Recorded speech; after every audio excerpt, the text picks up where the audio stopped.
वाहिगुरु जी का खालसा, वाहिगुरु जी की फ़तेह। आज मैं आपको सिखाऊँगा कि आपने अगर पोलैंड का working visa application form fill out करना है, वो कैसे कर सकते हैं। तो एप्लीकेशन फ़ॉर्म जो है बिल्कुल फ्री ऑफ कॉस्ट है, जिसका लिंक आपको डिस्क्रिप्शन के अंदर मिल जाएगा। अदरवाइज़ आप जस्ट मेरी ईमेल आईडी के ऊपर मेल कर दीजिए, आपको जो है ये फ़ॉर्म आपको मैं सेंड कर दूँगा आपकी ईमेल आईडी के ऊपर, राइट?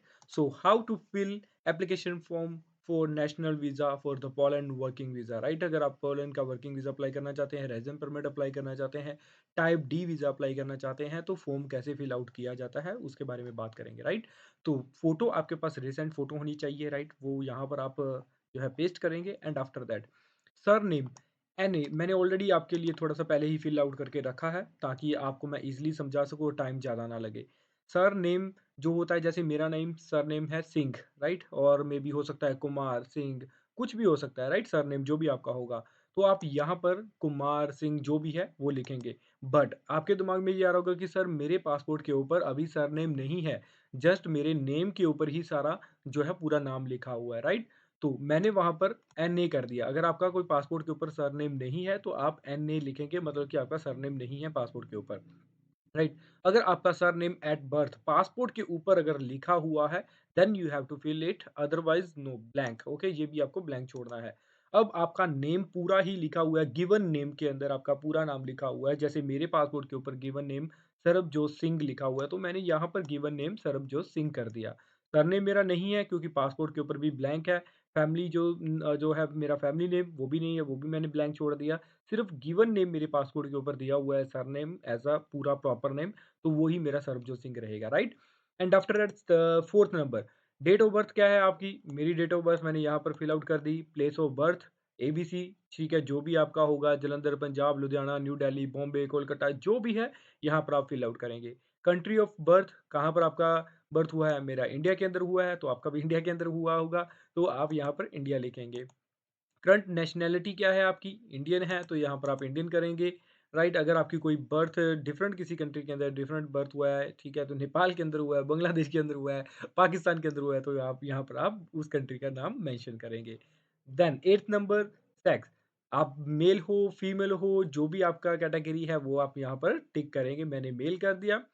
आपका मैरिटल स्टेटस क्या है? आप मैरिड हो, सिंगल हो, सेपरेट हो, डिवोर्स हो, विडो हो, जो भी हो व्हाटएवर वो है, मैंने मैरिड कर दिया क्योंकि मैं मैरिड हूँ, अभी रिसेंटली मैरिड हुआ हूँ, तो मैंने मैरिड कर दिया, right? In the case of minor, अगर आपको कोई भी केस माइनर केस है, आपका कोई भी सरनेम, फर्स्ट नेम, एड्रेस अगर आपका कुछ भी डिफरेंट है, तो आप यहाँ पर फिल आउट करेंगे, अदरवाइज़ इसको ब्लैंक छोड़ दीजिए। नेशनल आइडेंटिटी नंबर जो होता है आपका पासपोर्ट नंबर, यहाँ पर फिल आउट करेंगे। मैंने सिर्फ पासपोर्ट नंबर लिख दिया यहाँ पर, तो आपका यहाँ पर पासपोर्ट नंबर फिल आउट होगा। टाइप ऑफ ट्रैवल डॉक्यूमेंट, आपका डॉक्यूमेंट जो है ट्रैवल डॉक्यूमेंट कौन-सा है? ऑर्डिनरी पासपोर्ट है आपके पास, तो यहाँ पर ऑर्डिनरी के ऊपर क्लिक करेंगे। अब 13 नंबर के ऊपर लिखा हुआ है series and number of the travel document, आपके पास पासपोर्ट कितने हैं? मान लीजिए एक पासपोर्ट आपका एक्सपायर हो चुका है, दूसरा अप्लाई हुआ है आपके पास, 2 एक्सपायर हो गए या तीसरा है आपके पास, तो यहाँ पर लिखेंगे मेरे पास 2 पासपोर्ट है, राइट? 1 एक्सपायर हो चुका है, अभी सेकंड है तो मैंने 2 कर दिए। डेट ऑफ इश्यू, कब डेट वो इश्यू हुआ है उसकी डेट यहाँ पर मेंशन कर दीजिए।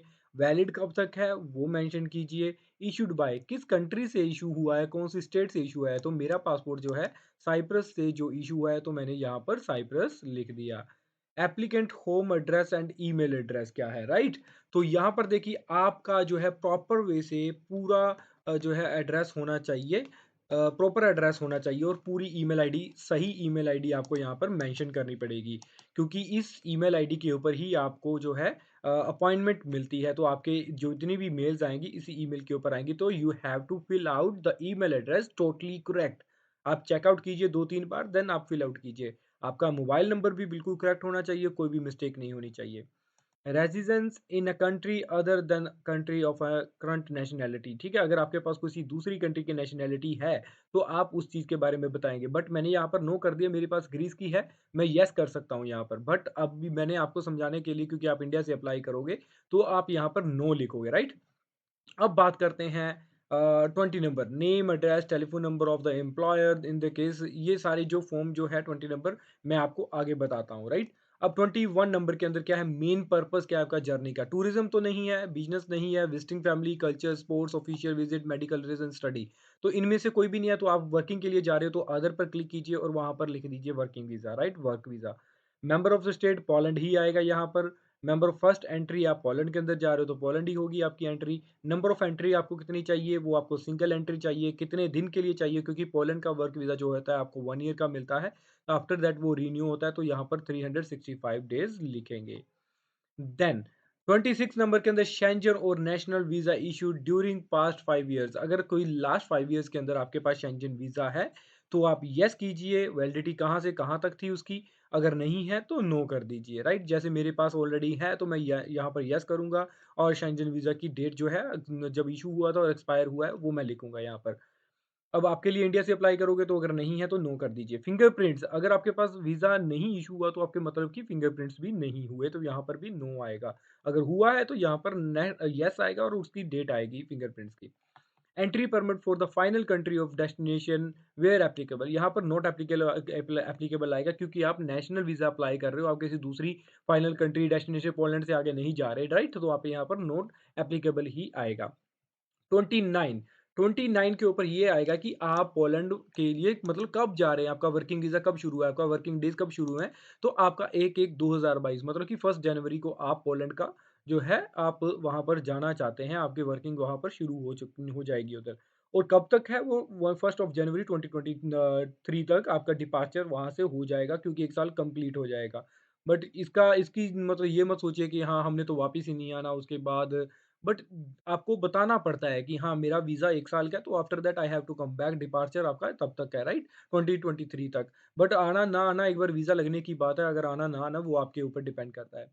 Surname and the first name of the inviting person 31st number column की बात कर रहे हैं और इसके अंदर आपको कंपनी की पूरी डिटेल बतानी पड़ेगी, स्पॉन्सर और कंपनी जो भी आपका है, जो भी आपको स्पॉन्सर कर रहा है, उसका पूरा नाम बताना पड़ेगा, कंपनी का नाम क्या है और एम्प्लॉयर का नाम क्या है, name of the hotel, temporary accommodation जो भी आपको आपका स्पॉन्सर जो भी आपको कर रहा है या कंपनी आपको स्पॉन्सर कर रही है, वो सारी डिटेल जहाँ पर फिल आउट करनी पड़ेगी, राइट? और उसके बाद कंपनी की ईमेल आईडी और उसकी अकोमोडेशन जो ईमेल आईडी जो आपको इनवाइट कर रहा है, उसकी ईमेल आईडी यहाँ पर आएगी। ये मेरी ईमेल आईडी है harmantina00@gmail.com। आप जस्ट मेरे को इस ईमेल आईडी के ऊपर लिख दीजिए कि सर प्लीज़ पोलैंड का नेशनल वीज़ा का फॉर्म मेरे को सेंड कर दीजिए। आपको मैं ये फॉर्म आपको सेंड कर दूँगा और यहाँ पर अपना नंबर लिख लीजिए। Name and address inviting person same as it 31 and 32 as it आपके सेम आएँगे क्योंकि यहाँ पर भी आपको स्पॉन्सर जो कंपनी कर रही है, यहाँ पर भी आपको स्पॉन्सर जो है कंपनी कर रही है। तो दोनों की डिटेल्स यहाँ पर सेम आएगी बट ईमेल आईडी और उसका नंबर वगैरह यहाँ पर आप मेंशन कर दीजिए। ठीक है? यहाँ पर नंबर आ जाएगा। और उसके बाद आपका आता है 33 number cost of travelling and living during the applicant stay is covered. ठीक है? आपके ट्रैवलिंग और लिविंग के जो ड्यूरिंग आपके एप्लीकेंट स्टेइंग इज़ कवर्ड आपके स्टे करने के जो भी आप एक्सपेंसेस होंगे वो आप कर रहे हो या कंपनी कर रही है। स्टार्टिंग में आप लिखोगे बाय एप्लीकेंट हिमसेल्फ अगर आपको कंपनी सारा पैसा दे रही है, कंपनी स्पॉन्सर कर रही है, सब कुछ वो कर रही है, तो बाय अ स्पॉन्सर आप करेंगे, यहाँ पर क्लिक करेंगे। अगर आप खुद अपना एजेंट से कर रहे हो मतलब कि आप एजेंट अपने आप करेगा, यहाँ पर क्लिक करेगा। बट अगर आप खुद अप्लाई कर रहे हो ठीक है, सब पैसा आप लगा रहे हो, तो आप यहाँ पर करेंगे बाय एप्लीकेंट हिमसेल्फ ओके। आपके पास क्या सपोर्टिव है? आपके पास कैश है, ट्रैवल चेक है आपके पास, क्रेडिट कार्ड है, मतलब कैसे अपने आप को सपोर्ट कर रहे हो? आपके पास कैश है, तो ठीक है, आप कैश क्लिक कीजिए। अगर आपके पास अपना सारा पैसा जितना भी आप लगा रहे हो, क्रेडिट कार्ड से लगा रहे हो, तो क्रेडिट कार्ड के ऊपर क्लिक कीजिए। तो मतलब ये चीज़ें आपके ऊपर डिपेंड करती है, ये आपका स्टेटस जो है बताता है यहाँ पर। अगर आपको कंपनी अगर आप करते हो बाय स्पॉन्सर अगर कंपनी आपको स्पॉन्सर कर रही है, तो ये उनके फॉर्म है 31, 32 referred to in the field of 31 and 32 यहाँ पे आपको रेफर करना पड़ता है सारी कंपनी की डिटेल्स यहाँ पर अगर आपको मेंशन करनी पड़ेगी राइट। वो ऑलरेडी मेंशन करनी है बट इनको भी बताना पड़ता है कि हाँ कंपनी की डिटेल्स वगैरह क्या है यहाँ पर क्लिक करेंगे और उसके बाद मीन्स ऑफ वो आपको कैश दे रहे हैं अकोमोडेशन प्रोवाइड कर रहे हैं all expenses provide during the stay जो भी आपको कंपनी प्रोवाइड कर रही है वो यहाँ पर अगर कंपनी आपको अकोमोडेशन प्रोवाइड कर रही है तो यहाँ पर क्लिक करेंगे। ठीक है, अगर आपको कंपनी ट्रांसपोर्टेशन भी प्रोवाइड कर रही है तो यहाँ पर क्लिक करोगे आप मतलब ये सारी ऑप्शन जो है आपके लिए हैं सारी। अब आगे बात करते हैं 34 information on the work permit certificate of entry the applicant on the register of the seasonal work applicant declaration of the work of a foreign national okay from the application to the process of work permit.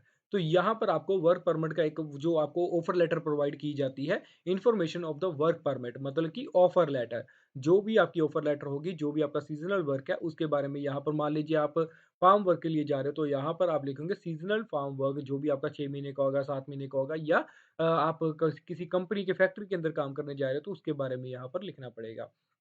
अब 35 number, personal data of the family member who is an, अगर आपका कोई भी family member EU के अंदर है तो आप उसके बारे में यहाँ पर लिखेंगे। बट आपको पोलैंड के, अगर आप वर्किंग वीज़ा के अंदर आप अप्लाई करना चाहते हो तो ये आपके लिए कोई भी फॉर्म आपके लिए नहीं है। तो यहाँ पर आपको 35, 36 आपका कोई भी मेंशन नहीं करना, आपको सारे ब्लैंक ही छोड़ना है।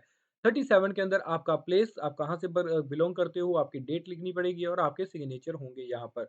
और यहाँ पर भी आपको सिग्नेचर करने पड़ेंगे। I am aware that the visa fee is not refund if the visa is refused। तो ये आपको मालूम होना चाहिए कि अगर आप वीज़ा जो है लगा रहे हैं, अप्लाई कर रहे हैं, तो जो भी आपकी फ़ीस होगी वो आपको वापस नहीं मिलेगी। तो वो सारी जो है, अगर वीज़ा नहीं लगेगा वो ख़राब हो जाएगी। तो ये सारा फ़ॉर्म है, अगर आपको चाहिए तो प्लीज़ मेरी ईमेल आईडी है harmantina@0000@gmail.com, यहाँ पर आप मेरे को मैसेज मैसेज कर दीजिए, आपको ये फ़ॉर्म मैं सेंड कर दूँगा। आप 3-4 कॉपी फ़ोटोकॉपी निकाल कर रखिए, इसको फिल आउट कीजिए, लाइक देखिए आप भर सकते हो या नहीं भर सकते, अगर किसी तरह की कोई भी प्रॉब्लम आती है, आप जस्ट मेरे को मेल करके पूछ सकते हैं। तो आई होप ये पोलैंड का वर्क वीज़ा कैसे फिल आउट करना है, ये इन्फॉर्मेशन अच्छी लगी होगी। तो अगर अच्छी लगी है तो प्लीज़ वीडियो को ज़्यादा से ज़्यादा लाइक और शेयर कर दीजिए, ताकि मैं मोटिवेट होता रहूँ, और मोटिवेट होऊँगा तो मैं आपके लिए और अच्छी वीडियोज़ लेकर आता रहूँगा। तो मिलते हैं नेक्स्ट वीडियो के अंदर। वाहेगुरु जी का खालसा, वाहेगुरु जी की